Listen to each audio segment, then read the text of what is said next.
예, 20세기 최고의 성자라 일컬어지는 니사르 갓다타 마하라지 가르침을 라메시 발세카가 책으로 정리를 하였는데 우리나라 책세상 출판사에서 번역과 해설을 붙여서 2009년도에 처음 출판하였던 책 담백각의 성자에 대하여 소개를 할까 합니다.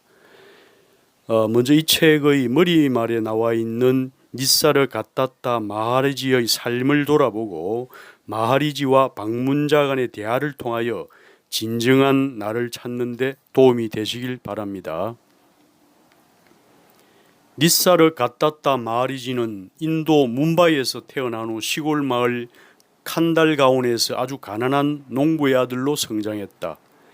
그의 아버지인 시브람 판투는 뭄바이 근처에 있는 어느 부호의 집에서 하인으로 일하면서 조금씩 모은 돈으로 칸달가온에 자그마한 땅을 마련하여 농사를 지었지만은 겨우겨우 생계를 이어가는 정도였다. 마하리지는 1897년 3월 15일에 태어났는데 그날은 하누만 자얀티의 축제일이었다. 하누만은 원숭이 신으로서 마루티라고도 불리는데 그 이름을 따서 그의 이름을 마루티라고 지어주었다. 마루티는 평범한 시골 아이로 성장했다. 집안일을 거둘 수 있는 나이가 되자 아버지의 농사일을 도와 소 여물도 먹이고 밭에 나가 일도 하면서 보통 아이들처럼 어린 시절을 보냈다. 그러나 너무 가난하여 교육은 거의 받을 수가 없었다. 그러다가 마루티가 18살이 되었을 때 그만 아버지가 돌아가시고 말았다. 안 그래도 어렵던 집안 행편이 더욱 어려워져 마하리지는 일자리를 찾아 뭄바이로 떠나야만 했다. 그가 처음 갖게 된 직업은 어느 회사의 사환이었는데 보수도 너무 적고 일도 뜻과 같지 않아서 그만두고 장사를 시작했다. 빈민들이나 시골 사람들이 피는 비디, 잎담배를 손수 만들어 팔았는데 그럭저럭 장사가 잘 되었다. 차츰 생활이 안정되자 그는 결혼을 했고 설아에 일남 삼녀를 두게 되었다. 그렇게 평범한 상인으로 살던 어느 날 그의 인생에 커다란 변화를 가져온 계기가 생겼다.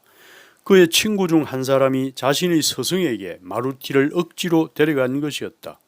그날 저녁 마루티는 비록 단 한 차례의 만남이었지만은 스승의 인품과 깨달음에서 나오는 놀라운 가르침에 깊은 감동을 받았다. 스승은 마루티에게 이렇게 말했다. 내 말을 믿어라. 너는 신성한 존재이다. 너의 기쁨도 신성하고 너의 고통도 신성하다. 모든 것은 참나에서 나오기 때문이다. 항상 그것을 명심하라. 참나만이 존재하며 참나는 모든 감각과 상상 너머에 존재하는 초월적 실제이다. 너에게 간단한 명상법을 주겠으니 잘 새겨두고 그렇게 하라. 의식을 순수한 내가 존재함에 맞추고 그곳에 머물도록 하라. 그리하면 너 자신이 초월적 실제요 유일의 존재임을 알게 될 것이다. 마루티는 스승께 신뢰와 존경의 예를 표하고 스승께 자신의 전부를 맡겼다. 그는 여전히 가족의 생계를 위하여 장사를 하면서도 남는 시간은 명상에 마음을 다 쏟았다. 그러던 어느 날 마루티에게 이상한 일이 일어났다. 갑자기 알 수 없는 목소리가 들리고 빛이 보이더니 여러 신들이 출현한 것이었다. 마루티는 그 신들과 대화를 나누었다. 그러한 신비 체험은 한동안 계속되었다. 그러나 스승으로부터 오직 너만이 궁극의 실체다 라는 가르침을 받고 난 연후에 그러한 체험은 더 이상 일어나지 않았다. 대신 더욱 고요해지고 단순해졌고 암과 욕망이 점점 더 열워져 갔다.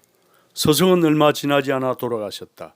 그러나 스승의 죽음은 마루티에게 아무런 영향도 주지 못했다. 스승의 육신은 사라졌지만 스승의 가르침은 마루티의 가슴에 깊이 새겨져 있었고 이미 그의 명상 또한 깊어져 있었다. 마루티는 자주 산매에 빠졌고 그런 날들이 점점 더 많아져 갔다. 이제 삶 자체가 그의 스승이 되었고 그의 관념은 완전히 사라져 그냥 존재하기에 이르렀다. 그리하여 스승을 만난 지 3년 만인 1936년 40세에 깨닫게 되었다. 갑자기 그의 내면에서 무엇인가가 폭발하여 절대성의 체험이 순간적으로 일어난 것이었다. 그 오래되고 하염없던 추구는 마침내 끝이 났다. 무언가를 추구할 나마저 사라졌고 내가 존재한다라는 분별조차 없어졌다. 그는 속임수에서 완전히 벗어난 것이다. 이제 개처로서의 마루티는 완전히 사라졌다.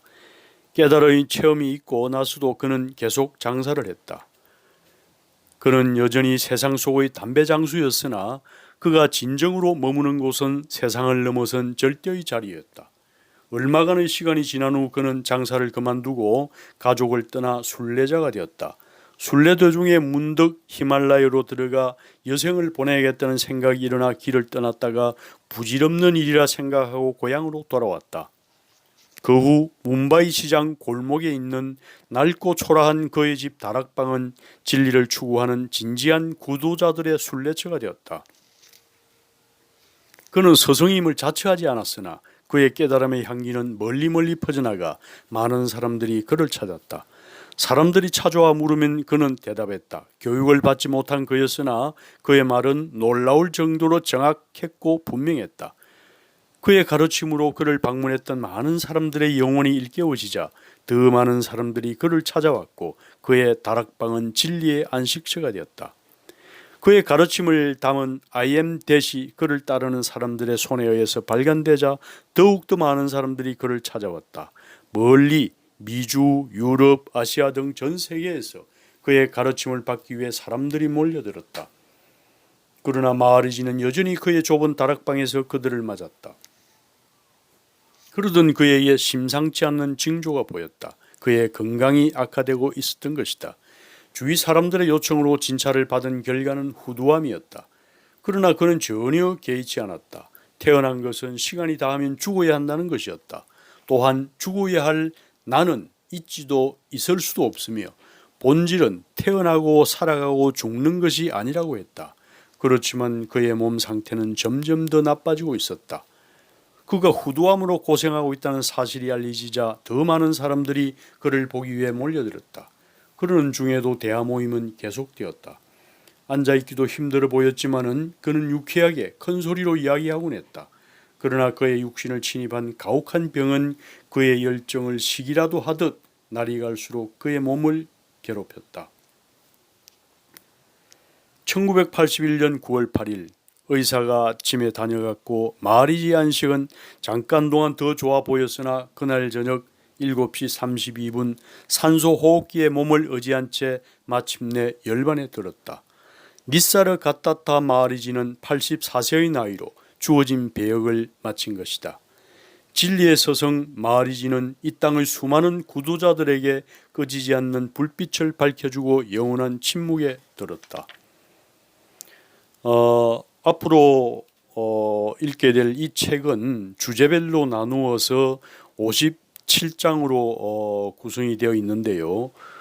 대단히 심오한 내용이기 때문에 독자들의 이해를 돕기 위해서 무이해공님께서 각 장마다 간단한 해설을 덧붙여 놓았습니다.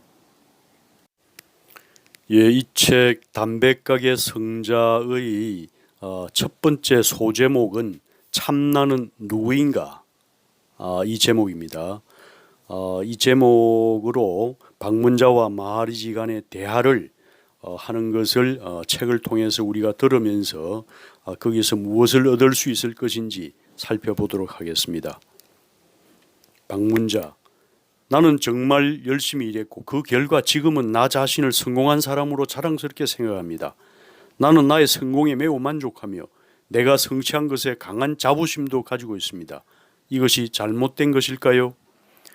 어느 날 저녁 외국에서 온 한 방문자가 마하리지의 강의를 듣고 나온 후 이렇게 말했다. 40대 중반의 이 남자는 아주 자신감에 차 있었으며 약간 공격적이었다. 대화는 다음과 같이 이어졌다. 마하리지, 무엇이 옳고 그른지 따지기에 앞서 누가 이 질문을 하는지 말해보십시오. 방문자: 약간 당황하면서 뭐라고요? 물론 나입니다. 마하리지: 그게 누구입니까? 방문자: 나입니다. 선생님 앞에 앉아있는 바로 나입니다. 마하리지: 그것이 당신이라고 생각하는군요. 방문자, 선생님도 나를 보고 있고 나도 나 자신을 봅니다. 여기에 무슨 의심이 있습니까? 마리지, 내 앞에 있는 그 몸뚱아리를 말합니까? 그것은 한낱 대상에 불과합니다. 당신이 자신이라고 생각하는 그 몸뚱이에 대한 최초의 기억은 무엇입니까? 가능한 가장 최초의 기억을 떠올려 보세요. 방문자, 잠시 생각하더니 가장 최초의 기억은 아마도 어머니가 쓰다듬어주고 귀여워해주던 존재일 것입니다. 마리지, 아주 어린 아기를 말하는군요. 오늘의 성공한 어른이 바로 그 연약한 아기와 같다고 말한 겁니까? 방문자, 의심할 여지 없이 같습니다. 마리지, 좋아요. 이제 좀 더 거슬러 올라가서 생각해 봅시다. 당신이 기억할 수 있는 그 아기가 어머니로부터 태어난, 너무나 연약하여 무슨 일이 일어나는지 알지도 못하고 배고프거나 고통스러우면 그저 울기나 했던 바로 그 아기입니까? 방문자, 네, 내가 그 아기였습니다. 마리지, 그럼 그 아기가 태어나기 전에 당신은 무엇이었습니까? 방문자, 모르겠습니다. 마리지, 당신은 알고 있어요. 생각해 보세요. 어머니 뱃속에서 무슨 일이 일어났나요? 무엇이 9개월이라는 기간을 거치면서 뼈와 피와 골수와 근육 등을 갖춘 몸으로 자라게 했나요? 그것은 여성의 자궁에서 난자와 결합하여 새 생명을 시작하고 또한 그 과정에서 수많은 위험을 겪는 남성의 정자가 아니었나요? 누가 이 위험한 기간 동안 새 생명을 보호해 주었나요? 이 아주 극미하게 작은 정자세포가 지금 자기 업적을 자랑스러워하는 바로 그것 아닌가요? 누가 특별히 당신을 원했나요? 어머니, 아버지, 그들이 특별히 당신을 아들로 원했나요? 이 특정한 부모에게서 태어나는데 당신이 어떤 관여를 했나요? 방문자, 아마도 그런 생각은 전혀 해본 적이 없었던 것 같습니다. 마리지, 맞습니다. 이제 그런 식으로 한번 생각해 보세요. 그러면 아마도 당신의 진정한 실체에 대한 어떤 아이디어를 갖게 될 것입니다. 그런 다음에 당신이 성취한 것에 대해 자랑스러워할 수 있는지 생각해 보세요. 방문자, 선생님께서 의도하시는 바를 이해하기 시작한 것 같습니다. 마하리지, 좀 더 깊이 들어가면 육체의 근원인 남성의 정자와 여성의 난자는 그 자체가 부모에 의해 섭취된 음식의 정수라는 것을 알게 될 것이고, 우리의 몸은 음식을 구성하는 5대 요소로 이루어지고 음식에 의해서 유지된다는 것을 알게 될 것이며, 또한 한 생명체의 몸은 다른 생명체의 먹이가 된다는 것을 알게 될 것입니다. 방문자, 그렇지만 분명히 나는 먹이가 되는 육체가 아닌 다른 어떤 것일 것입니다. 말이지, 진실로 그렇습니다. 그러나 어떤 것은 아닙니다. 지각력이 있는 존재에게 지각을 주고 그것 없이는 외부 세계는 물론이고 나 자신이 존재하는 것조차 알 수 없게 되는 그것이 무엇인지 찾으세요. 그리고 궁극적으로 더 깊이 들어가 이 존재, 이 의식 자체가 시간의 영역에 속한 것인지 알아보세요. 방문자, 지금까지 내가 이런 영역에 대해 한 번도 생각해 본 적이 없음을 고백합니다. 선생님께서 열어주신 새로운 세계에 대한 무지로 인해 현기증을 느낄 정도입니다. 하지만 이제부터 선생님께서 제시하신 여러 의문에 대해 생각해 보겠습니다. 다시 찾아뵙겠습니다. 선생님. 마하리지, 언제라도 환영합니다. 방문자와 마하리지의 대화에 대한 해설입니다. 진리의 절대성이나 현상적 무아 연기 법칙에 대하여 전혀 들어본 적도 없는 것 같은 사람이다. 오직 지금까지 살아온 삶 속에서 이룩해 놓은 작은 성공을 내세우며 자랑스러워하는 70억 인류의 99%에 해당하는 지극히 인간다운 삶을 살아가는 사람이다. 발색하는 기본도 되어 있지 않는 이 외국인으로 시작한다. 바닥에서부터 올라가겠다는 뜻이다. 생각해보면 모든 구도자들도 맨 처음 시작은 바로 현기증 나는 무지의 극치에서부터였다. 그러나 이 책을 마치게 될 쯤이면 우리의 몸과 마음은 진리의 용광로 속에서 완전 용해되어 사라질 것이다. 자, 이제 출발이다. 참나를 찾으러 가자.